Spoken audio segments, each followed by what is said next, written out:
We've been working on a 1968 Olds Cutlass, changing out the existing engine in favor of a new supercharged 6.2-liter GM LSA Connect and Cruise engine and 4L80E transmission. When we left off, we had the new engine mounts modified the way we like, and the engine and transmission were fitted to the car. We've upgraded the rear axle to a Mosier 12-bolt, and we ran the wiring for the electronic control module to manage this new driveline. So, we're working on our 68 Olds 442 with the LSA Connect and Cruise package. It's come time for us to measure our drive shaft so we can order one. We got this handy little sheet here, a bunch of questions and instructions. The biggest thing to keep in mind is your car should be at ride height, so that's why it's sitting on jack stands right now. The reason we do that is that way when the axle is in its centered position, that's the length the drive shaft is going to be at most of the time. As the axle moves up and down, the length of the drive shaft changes, which is why we have a slip yoke. If you measured it when it was all the way down, it may not be right when it's at ride height.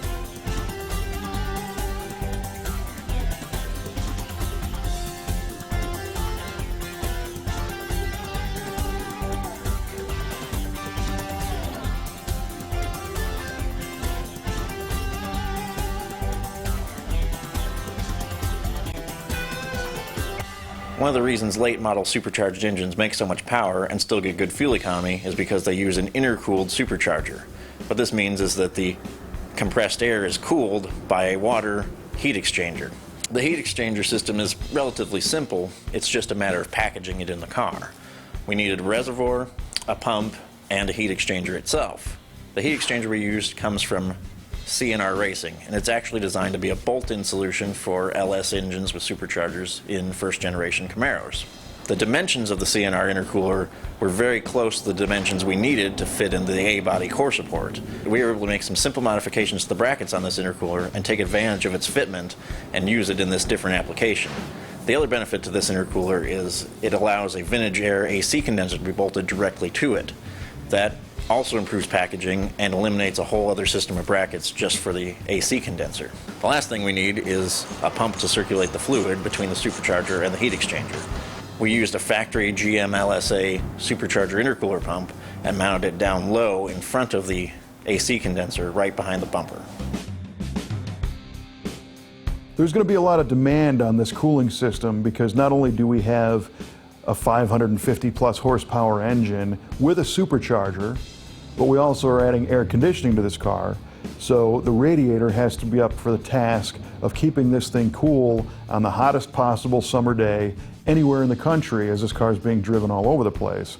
So this time we used a radiator from Entropy.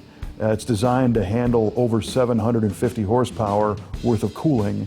And that's kind of an interesting thing these days. Companies are rating their radiators with a horsepower rating, which kind of makes sense. It's a custom-made aluminum unit that's designed to fit not only the A-body chassis, but also it has the inlets and outlets and the steam port connection for an LS conversion. And it really fit this car well.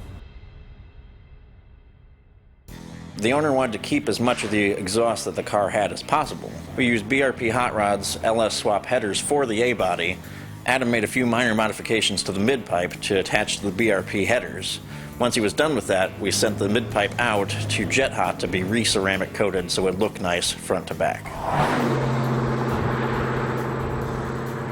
The car was originally equipped with a carburetor, which means there's a mechanical fuel pump that pulls fuel from the tank up to the engine. Anytime you're doing a fuel-injected engine, you need a high-pressure pump mounted in the back of the car to push the fuel up. In this case, we used a Tanks Inc. fuel tank, which is specifically designed for fuel injection conversions. The tank is slightly deeper and has a modern in-tank fuel pump system designed into it. In this particular case, we bought the upgraded Aeromotive pump to make sure we had enough fuel to feed the supercharged engine. The owner wanted to make sure from the outside that the car looked as original 68 442 as practical. And on the inside, he wanted to have air conditioning.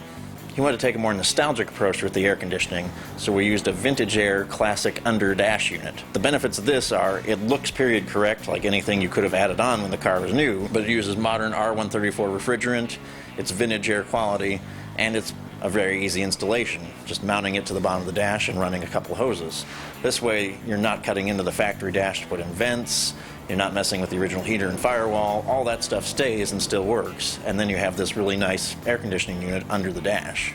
These are called the Mark IV. It's kind of an interesting deal. It looks like the air conditioning systems that were added onto these cars back in the 60s, and actually looks more like an original factory-style AC system from some of the 50s cars. But what's neat about it is it's a steel unit. It's got a chrome face just like the original.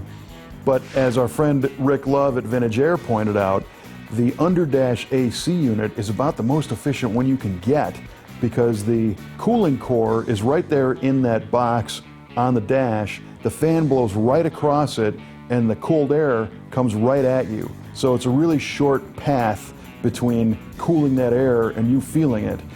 When we were done with it and test driving the car, it was late summer, and that air conditioner, probably one of the best air conditioners we put in any car, it'd freeze you out.